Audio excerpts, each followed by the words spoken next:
Selamat siang anak-anakku sekalian, kelas 10. Selamat berjumpa kembali dengan pelajaran Ibu Biologi. Pada episode kali ini, Ibu akan membahas mengenai bab keanekaragaman hayati atau yang sering juga disebut dengan biodiversitas. Sebelum Ibu menjelaskan secara detail mengenai biodiversitas atau keanekaragaman hayati, ada baiknya Ibu jelaskan mengapa pelajaran ini perlu kalian terima. Di dalam ilmu ekologi, keanekaragaman hayati ini sangat penting. Kenapa? Karena keanekaragaman hayati ini akan mendukung kestabilan ekosistem. Bagaimana jadinya kalau misalnya kita ambil contoh aja ya, misalnya suatu ekosistem sekolah begitu ya, di SMA PGRI. Di dalam sekolah itu banyak sekali komponen-komponennya. Ada komponen siswa, ada komponen guru, ada juga komponen tata usaha, bahkan ada security dan ada juga OB-nya, ya. Oke. Nah, bagaimana jadinya kalau si ekosistem tadi itu hanya memiliki keanekaragaman yang sangat kecil? Jadi misalnya hanya ada guru-gurunya saja, atau kebalikannya hanya ada murid-muridnya saja, pasti ekosistem tadi tidak akan berjalan. Demikian juga dengan ekosistem di alam ini. Jadi keanekaragaman itu sangat penting untuk membuat suatu ekosistem di alam ini menjadi stabil. Oke, mari baiklah kita langsung masuk ke bab keanekaragaman hayati. Ya, poin apa saja yang akan kalian terima di bab biodiversitas ini? Yang pertama adalah macam atau jenis keanekaragaman. Itu dibedakan berdasarkan tingkat. Ya. Ada tingkat gen, tingkat spesies, dan tingkat ekosistem. Baiklah, sebelum Ibu menjelaskan apa itu keanekaragaman tingkat gen, spesies, dan ekosistem, Ibu akan menjelaskan dulu kenapa bisa terjadi keanekaragaman di alam ini, ya. Jadi, keanekaragaman di alam itu bisa disebabkan dari faktor dalam si makhluk hidup tadi, seperti misalnya faktor genetis. Ya, faktor genetis ini sangat mengendalikan ya, keanekaragaman atau variasi di dalam makhluk hidup. Nah, contohnya yang lebih mudah ya, seperti misalnya keluarga kalian, ayah, ibu, anaknya itu ada saja yang tidak mirip ibunya atau tidak mirip ayahnya. Bisa jadi itu kan? Ya. Kenapa bisa demikian? Karena ada faktor gen. Ya, gen-gen dari ayah dan ibu tadi berinteraksi, kemudian dia akan melahirkan fenotip atau penampakan gitu, yang bisa kita amati. Nah, itulah yang disebut dengan faktor dalam gen. Ya. Dalam satu keluarga ada juga yang mirip, satu mirip ayahnya, ada juga yang satu mirip ibunya. Nah, macam-macam anak yang mirip ayahnya, yang mirip ibunya, yang tidak mirip ayah dan ibunya, itu juga merupakan contoh dari keanekaragaman dalam makhluk hidup. Oke. Nah, tadi yang Ibu sebutkan, contoh keanekaragaman itu adalah contoh keanekaragaman yang dikendalikan oleh faktor dalam atau yang disebut dengan gen. Kemudian, faktor apa lagi yang bisa mempengaruhi keanekaragaman atau variasi di dalam makhluk hidup tadi? Adalah faktor luar yang berasal dari luar si makhluk hidup tadi, yaitu lingkungan sekitarnya. Ya, kalau di alam itu adalah bisa cahaya, bisa altitude atau latitude, ketinggian suatu tempat dari permukaan laut, atau juga ketinggian suatu tempat dilihat dari garis lintangnya. Seperti itu. Oke? Ya. Nah, itu tadi altitude, latitude, suhu, cahaya, itu semua adalah faktor luar yang bisa mempengaruhi fenotip atau penampakan dari variasi yang dimiliki oleh makhluk hidup. Oke, nah mari sekarang kita bahas macam-macam keanekaragaman dari yang disebut dengan tingkat gen, spesies maupun ekosistem. Ya. Nah, yang disebut dengan keanekaragaman tingkat gen adalah variasi yang ada di dalam satu spesies yang sama. Kalau di manusia itu bisa kita ambil contoh adalah macam-macam ras manusia di bumi ini. Manusia itu memiliki nama satu spesies satu. Saat ini manusia di bumi itu memiliki nama satu spesies, yaitu Homo sapiens. Tapi seperti kalian tahu bahwa manusia di bumi ini itu ada beberapa ras. Ada misalnya Mongolian, ras Mongolian, kemudian ada Negroid dan seterusnya. Nah, ras-ras Mongolian, Negroid, kemudian Oriental itu merupakan contoh dari keanekaragaman tingkat gen. Oke. Kemudian bagaimana halnya dengan di hewan? Nah, kalau di hewan, ibu bisa ambil contoh adalah macam-macam kucing. Kalian yang senang kucing tentu tahu ya, kucing itu ada yang kucing lokal, ada kucing Persia, ada kucing Mesir, ada kucing Angora, dan sebagainya. Nah, kucing itu semuanya di dunia ini termasuk ke dalam satu spesies. Ya. Nah, macam-macam kucing, yang kucing lokal, kucing Angora, kucing Persia, itu contoh dari keanekaragaman tingkat gen. Oke. Nah, kemudian kalau dari tanaman apa misalnya? Kalau dari tanaman, contohnya adalah macam-macam jambu air. Jambu air itu variasinya banyak.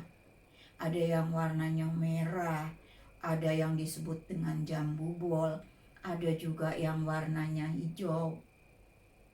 Nah, macam-macam jambu air itu juga merupakan contoh dari keanekaragaman tingkat gen. Oke. Ya. Sekarang bagaimanakah kita itu melihat keanekaragaman tingkat gen? Kalau kita lihat dari segi hibridisasi atau perkawinan, maka kalau misalnya si makhluk-makhluk hidup tadi itu dikawinkan, maka dia masih bisa menghasilkan keturunan, dan keturunannya itu masih bisa menghasilkan keturunan lagi. Maka itu dikatakan masih satu spesies, dan tingkat keanekaragamannya adalah keanekaragaman tingkat gen, begitu ya. Kan manusia Mongol, ras Mongol, suku Mongol dengan Negro kan bisa mereka melakukan perkawinan dan bisa menghasilkan keturunan. Kucing lokal dengan kucing Persia bisa melakukan perkawinan dan bisa menghasilkan keturunan. Jambu air hijau dan merah atau jambu bol dengan jambu air bisa disilangkan. Oke, itu adalah contoh dari keanekaragaman tingkat gen. Jadi satu spesies hanya karena gennya itu bermacam-macam, maka dia menimbulkan variasi atau keanekaragaman. Kemudian yang kedua adalah macam keanekaragaman tingkat spesies. Nah, kalau ini banyak sekali di alam. Ya, jadi keanekaragaman tingkat spesies itu adalah banyak sekali. Jadi setiap spesies itu pasti akan berbeda dengan spesies lainnya. Oke, baiklah. Ibu ambil contoh saja buah jambu, ya nak. Tadi kan ibu ambil contoh jambu air. Sekarang lebih umum lagi jambu. Jambu itu kalian pernah dengar jambu biji, jambu kristal, dan tadi jambu air. Maka macam-macam jambu biji dan jambu air itu contoh dari tingkat spesies, keanekaragaman tingkat spesies. Nah, bagaimana membuktikannya adalah kalau misalnya si jambu biji dan jambu air tadi kita silangkan, maka tidak bisa terjadi. Karena apa? Karena spesiesnya sudah berbeda. Nah, variasi antara jambu biji dan jambu air itu merupakan contoh keanekaragaman tingkat spesies atau jenis. Bagaimana halnya dengan contohnya pada hewan? Contohnya adalah misalnya macam-macam burung.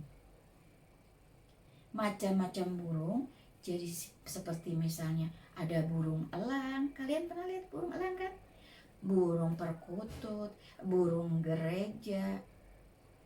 Nah, burung gereja tidak mungkin bisa dikawinkan dengan burung elang. Demikian juga dengan burung merpati, dengan burung gereja. Nah, macam-macam burung seperti misalnya elang, merpati, gereja, betet, beo, itu merupakan contoh keanekaragaman tingkat spesies atau jenis.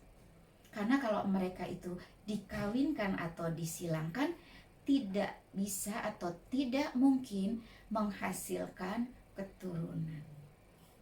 Begitu nak, cara kita melihat atau membuktikan apakah keanekaragaman itu terjadi secara tingkat gen atau secara tingkat jenis atau spesies. Oke. Nah, balik lagi ke sini.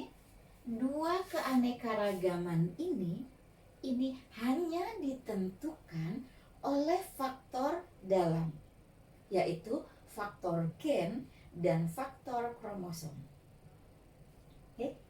Jadi, yang disebut dengan keanekaragaman tingkat gen bila si individu-individu tadi memiliki jenis atau macam kromosom yang sama, hanya berbeda dalam gennya. Sedangkan yang tingkat spesies, maka si kromosomnya itu pada individu-individu tadi, pada elang, kemudian pada burung gereja, kemudian pada beo, itu kromosomnya saja sudah berbeda, apalagi gennya. Baik, paham? Nah, ada lagi yang terakhir adalah keanekaragaman tingkat ekosistem. Kalau keanekaragaman yang terakhir ini dipengaruhi oleh dua faktor, yaitu faktor dalam, gen dan kromosom, dan faktor luar, lingkungan. Seperti tadi yang sudah Ibu sebutkan di awal, bisa ketinggian garis lintang, bisa ketinggian dari permukaan laut, bisa intensitas cahaya, bisa suhu, dan sebagainya. Mari kita lihat contoh-contoh macam tingkat keanekaragaman ekosistem. Ya, tingkat keanekaragaman ekosistem, misalnya ekosistem kebun tebu, ya, atau ekosistem kebun teh, ya. Pernahkah kalian menjumpai kebun teh itu ada di dataran rendah? Tidak tentunya. Ya. Nah, kebalikannya, kebun tebu juga tidak mungkin kalian temukan banyak di dataran tinggi, tidak. Kenapa bisa terjadi demikian? Karena memang mereka membutuhkan faktor luar yang berbeda, faktor suhu yang berbeda. Ya.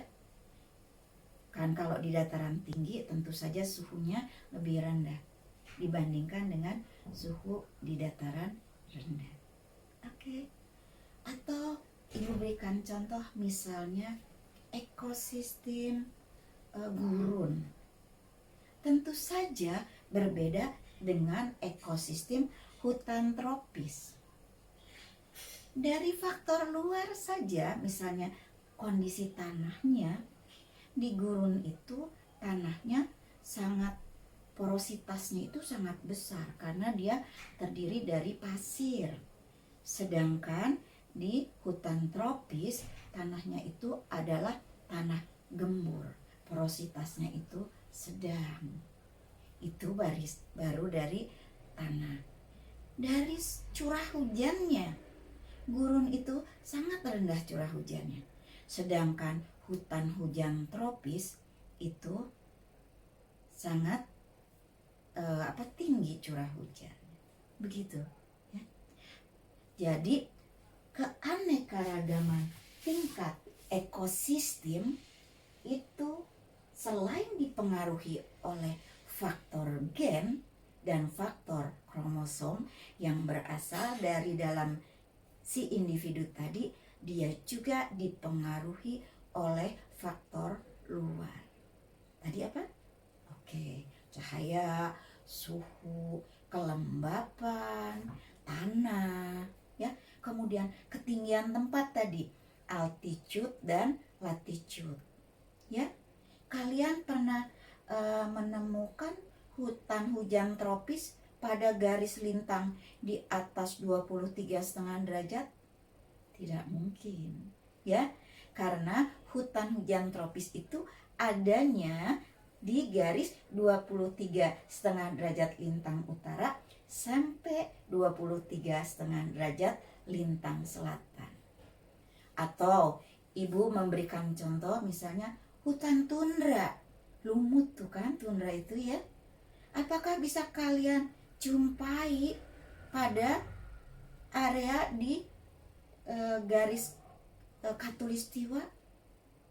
Tidak, karena tundra itu berada pada garis lintang di atas 66,5 derajat, begitu, ya. Nah, itu Ibu mau menunjukkan bahwa garis lintang, ketinggian dari permukaan laut, cahaya, dan teman-temannya tadi itu bisa membentuk keanekaragaman tingkat ekosistem bersama dengan faktor gen dan kromosom. Baiklah anak-anak, Ibu rasa untuk pertemuan kali ini Ibu hanya akan membahas sampai macam keanekaragaman, ya, dari biodiversitas, bab biodiversitas ini, karena waktunya itu tidak mencukupi. Akan Ibu lanjutkan nanti pada episode biodiversity episode kedua. Ibu akan membahas manfaat dan daerah biogeografi Indonesia. Ya, Ibu kasih bocoran sedikit. Biogeografi Indonesia itu dibagi menjadi 3 wilayah. Oke, sampai di sini dulu anak-anak. Sampai berjumpa kembali pada episode kedua dari bab biodiversitas atau bab keanekaragaman hayati. Selamat siang.